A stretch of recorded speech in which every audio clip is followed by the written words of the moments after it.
Assalamualaikum warahmatullahi wabarakatuh. Kami dari kelompok 5 ingin mempresentasikan mengenai pasar oligopoli. Sebelumnya, izinkan kami memperkenalkan diri. Nama saya Abdul Rashid. Nama saya Nela Salsalinda. Nama saya Kartini. Saya Alicia Putri. Saya Kevin Evano Denandra. Saya M. Rangga Permana. Saya Dia Permata Zara Putri.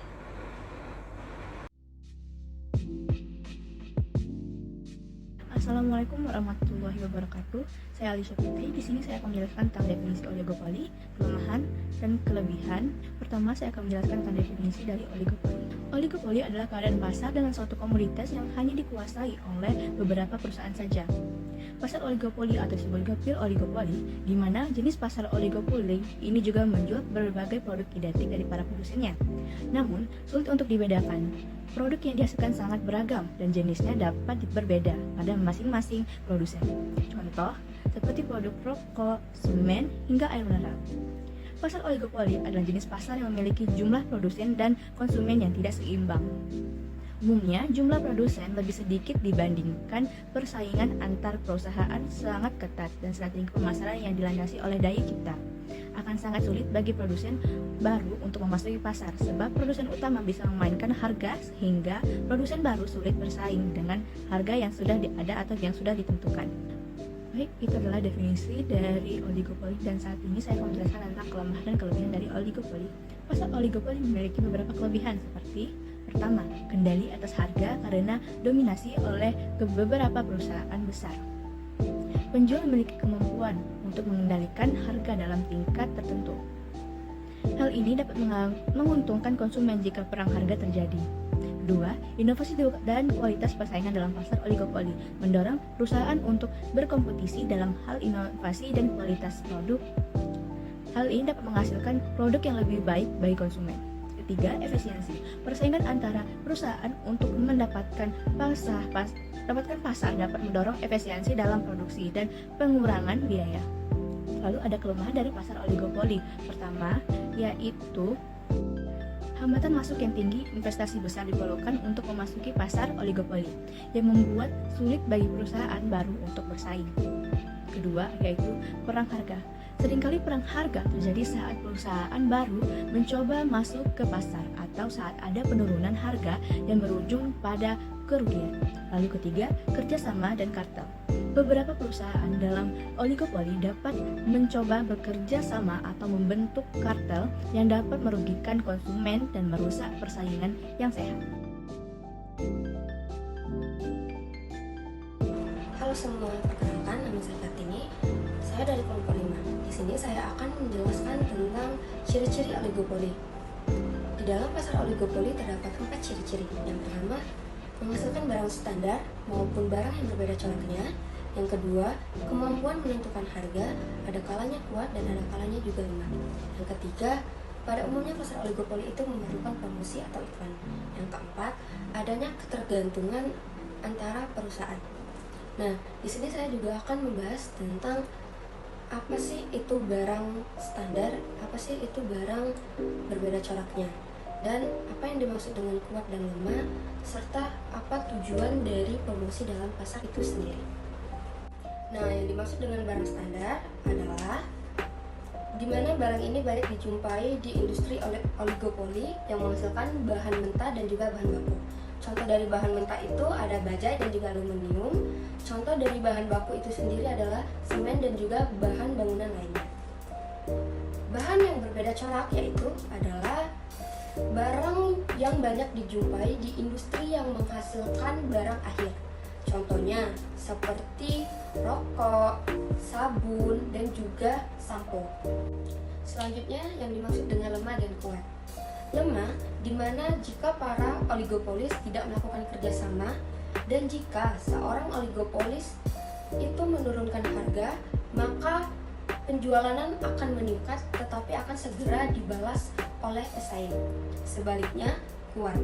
Kuat jika para oligopolis melakukan kerjasama sehingga harga dapat distabilkan pada harga yang mereka kehendaki. serta apa sih tujuan dari promosi dalam pasar oligopoli itu sendiri. Nah, tujuannya itu sendiri adalah menarik pembeli baru dan mempertahankan konsumen lama, terutama untuk perusahaan yang menghasilkan barang yang berbeda coraknya, di mana produsen yang menghasilkan barang standar, anggaran iklannya lebih kecil daripada produsen yang menghasilkan barang yang berbeda coraknya. Assalamualaikum warahmatullahi wabarakatuh. Perkenalkan, nama saya Abdul Nasib, Prodi Manajemen dengan NIM 01011382308140. Kali ini saya akan membahas tentang pasar oligopoli. Secara sederhana, pasar oligopoli adalah jenis pasar yang memiliki jumlah produsen dan konsumen yang tidak seimbang. Umumnya, jumlah produsen lebih sedikit dibandingkan konsumennya. Dalam Kamus Besar Bahasa Indonesia atau disingkat dengan KBBI, pasar oligopoli adalah keadaan pasar dengan produsen pembekal barang hanya berjumlah sedikit, sehingga mereka dapat mengaruhi harga pasar atau keadaan pasar yang tidak seimbang karena dipengaruhi oleh sejumlah pembeli. Sampai saat ini, belum ada ketentuan pasti tentang banyak jumlah perusahaan yang tergabung dalam satu pasar oligopoli. Namun, jumlahnya harusnya cukup rendah sehingga tindakan satu perusahaan secara signifikan memengaruhi hal yang lain. Meski pasar oligopoli adalah salah satu kegiatan pasar yang tidak sehat atau tidak sempurna, tapi pada kenyataannya, pasar jenis ini persaingan suatu produk yang sama antara produsen satu dengan produsen lainnya sangat ketat. Hal ini dapat terjadi karena sesama produsen saling menjaga kualitas produk agar nama atau mereknya tidak kalah dengan produsen lainnya. Dalam menerangkan tentang sikap seorang pengusaha, di dalam pasar oligopoli lebih rumit daripada menerangkan sikap pengusaha di pasar-pasar lainnya. Ini disebabkan karena tidak terdapat keseragaman dalam sifat-sifat berbagai industri dalam pasar oligopoli. Kelakuan perusahaan akan sangat berbeda apabila dalam pasar hanya ada 3 perusahaan dengan apabila dalam pasar terdapat 15 perusahaan. Juga, kelakuan perusahaan akan berbeda apabila perusahaan tersebut bersepakat untuk membuat perjanjian membagi-bagi pasar dengan apabila kesepakatan tersebut tidak terdapat. Seterusnya, bagian lainnya menghasilkan barang yang sangat bersamaan atau identikal. Tapi, ada pula perusahaan-perusahaan dalam oligopoli yang menghasilkan barang yang berbeda corak. Akhirnya, sebagai akibat dari jumlah perusahaan yang sangat sedikit, kegiatan setiap perusahaan sangat dipengaruhi oleh kegiatan perusahaan lainnya di dalam industri yang sama. Dalam bertindak, setiap perusahaan harus terlebih dahulu mempertimbangkan dan menduga reaksi perusahaan lain ke atas tindakan yang akan dijalankan.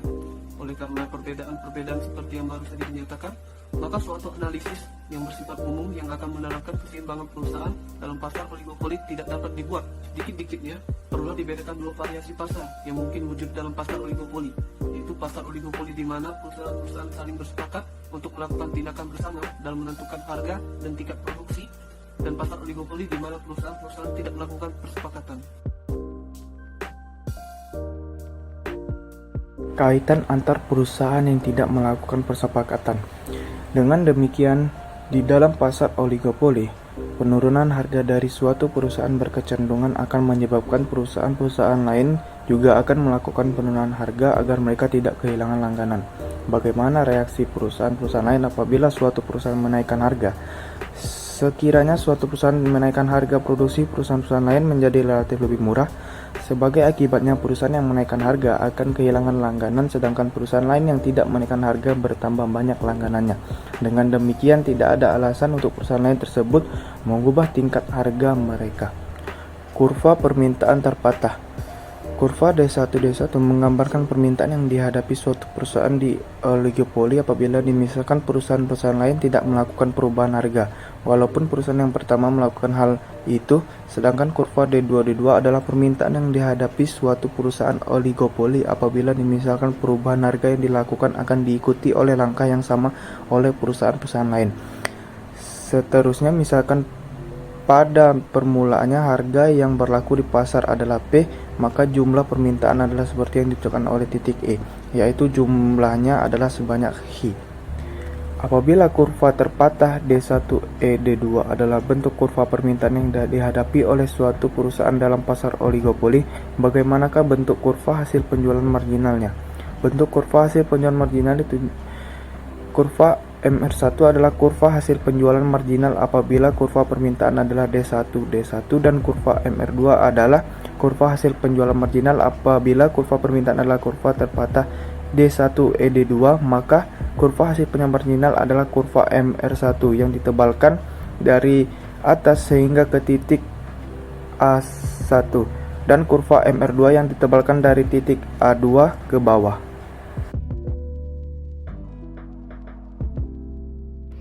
Perkenalkan, saya Nela Salsalinda. Saya akan menjelaskan tentang maksimasi keuntungan oligopolis. Maksimasi keuntungan oligopoli dalam menjalankan sistem kerjanya, pasar oligopoli memperoleh maksimasi keuntungan. Perolehan maksimasi keuntungan tersebut diperoleh dari 1. Pada tingkat output dan harga di mana dipenuhi kondisi MC sama dengan MR.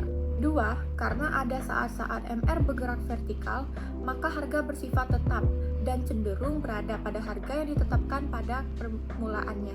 Berikut contoh gambar maksimasi keuntungan oligopolis. Misal, pada mulanya biaya marginal adalah MC0. Untuk memaksimumkan keuntungan MC0 harus sama dengan MR. Maka, berdasarkan keadaan gambar tersebut, keuntungan maksimum dicapai apabila harga adalah P0 dan jumlah produksi adalah Q0.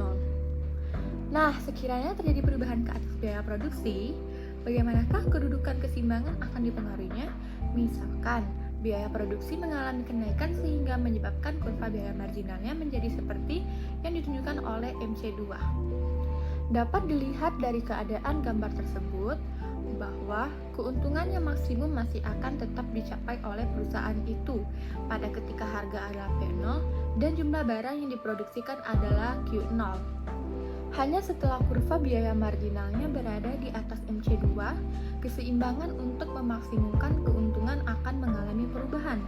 Dari keadaan gambar tersebut, dapat disimpulkan pula bahwa selama perubahan biaya produksi tidak menyebabkan kurva biaya marginal berada di atas MC2 atau di bawah MC1. Keseimbangan pemaksimuman keuntungan yang dinyatakan tidak akan mengalami perubahan. Dengan demikian, selama kurva biaya marginal memotong MR di antara titik A1 dan A2, harga dan jumlah produksi perusahaan tidak akan mengalami perubahan. Nah, jadi kesimpulan berdasarkan analisis tersebut bahwa dalam pasar oligopoli di mana perusahaan-perusahaan tidak melakukan persepakatan di antara mereka, tingkat harga adalah bersifat rigid, yaitu bersifat sukar mengalami perubahan. Ia cenderung untuk tetap berada pada tingkat harga yang telah ditetapkan pada permulaannya. Assalamualaikum warahmatullahi wabarakatuh. Saya di Permatazar Putri. Saya dari kelas manajemen A kampus Palembang.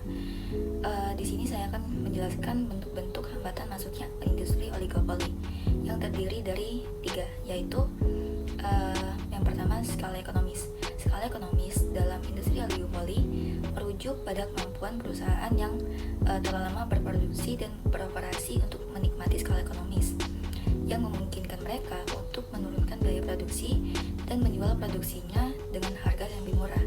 Nah, semakin rendah biaya per unit produksi, maka harga jual bisa semakin rendah. Tetapi, jika terdapat permintaan tambahan, mereka dapat memiliki kesempatan yang lebih besar. Untuk merebut penambahan tersebut, mereka akan semakin menguasai pasar. Yang kedua, perbedaan biaya produksi. Perbedaan biaya produksi terjadi ketika perusahaan memproduksi lebih banyak produk atau jasa dan harga jual setiap produk atau jasa tidak sama. Biaya produksi yang dihasilkan akan bervariasi tergantung pada jumlah produksi yang dilakukan. Biasanya, pada setiap tingkat produksi, biaya produksi per unit harus dikeluarkan perusahaan yang baru lebih tinggi dari yang dikeluarkan oleh perusahaan lama. Oleh karena itu, perusahaan baru tidak dapat menjual barangnya semurah seperti perusahaan lama. Namun, ada juga faktor yang menimbulkan kecenderungan perbedaan biaya produksi. Nah, yang pertama, pengetahuan yang mendalam mengenai kegiatan memproduksi. Yang kedua, pekerjanya lebih berpengalaman. Dan yang ketiga, akses dana dan bahan baku lebih mudah. Yang ketiga, keistimewaan hasil produksi. Keistimewaan yang dimiliki oleh barang yang diproduksi oleh perusahaan lama merupakan sumber lain yang dapat menghambat kemasukan perusahaan baru. Nah, keistimewaan ini dapat dibedakan menjadi 3, yaitu yang pertama, produk tersebut sudah sangat terkenal. Yang kedua, produk tersebut sangat rumit. Dan yang ketiga, memproduksi berbagai barang yang sejenis. Ya, contohnya rokok, semen, dan lain sebagainya. Assalamualaikum warahmatullahi wabarakatuh. Saya Emrangga Permana dengan NIM 01011 2823 28048 dengan nomor urut absen 4 dari kelas Ekonomi Mikro P1. Penilaian atas oligopoli. 1. Efisiensi dalam penggunaan sumber daya. Dalam pasar oligopoli, efisiensi dalam penggunaan sumber daya tidak selalu tercapai. Hal ini disebabkan oleh beberapa faktor, seperti adanya kecenderungan pemborosan sumber daya, karena perusahaan tidak beroperasi pada biaya minimum rata-rata, dan adanya hambatan bagi perusahaan baru untuk masuk ke pasar, yang dapat menghambat inovasi dan penggunaan sumber daya opsional. Meskipun demikian, pasar oligopoli juga memiliki kelebihan, seperti mendorong inovasi dari produsen dan menciptakan harga yang cenderung stabil. Oleh karena itu, efisiensi dalam penggunaan sumber daya dalam pasar oligopoli dapat dipengaruhi oleh dinamika persaingan dan regulasi pasar. Kebaikannya, 1. Dalam oligopoli, produsen akan bersaing sehingga mendorong pemberian mutu kualitas terbaik untuk konsumen. 2. Karena ada persaingan harga antara pasar oligopoli, maka harga yang ditetapkan cenderung stabil. 3. Dengan persaingan juga mendorong inovasi dari produsen. Keburukannya, 1. Cenderung pemborosan sumber daya karena tidak beroperasi biaya asimin. 2. Dalam jangka panjang, oligopoli mendapat laba lebih daripada persaingan sempurna yang hanya laba normal, sehingga sering timbul ketidakadilan. 2. Pengembangan teknologi dan inovasi. Karena dalam pasar oligopoli, persaingannya sangat ketat antara satu dengan yang lainnya, maka dari itu, agar tidak ikut tergerus atau terlindas oleh pesaing, ia harus banyak berinovasi agar produknya memiliki daya saing yang tinggi. Kelebihannya, 1. Mendorong perkembangan teknologi dan inovasi produk. 2. Meningkatkan produktivitas dan efisiensi. 3. Meningkatkan inovasi dan diversifikasi. Namun ada juga beberapa kekurangan pasar oligopoli. 1. Ketidakstabilan ekonomi. 2. Kekurangan dalam menggunakan sumber daya. Ketiga, perolehan tingkat keuntungan. Perolehan tingkat keuntungan dalam pasar oligopoli terjadi ketika beberapa perusahaan besar memegangi pasar dan mengatur harga produk serta persaingan dengan produsen lainnya. Dalam pasar oligopoli, perusahaan besar memiliki pengaruh yang besar bagi perusahaan lainnya, dan harga produk yang sejenis pada seluruh perusahaan relatif sama.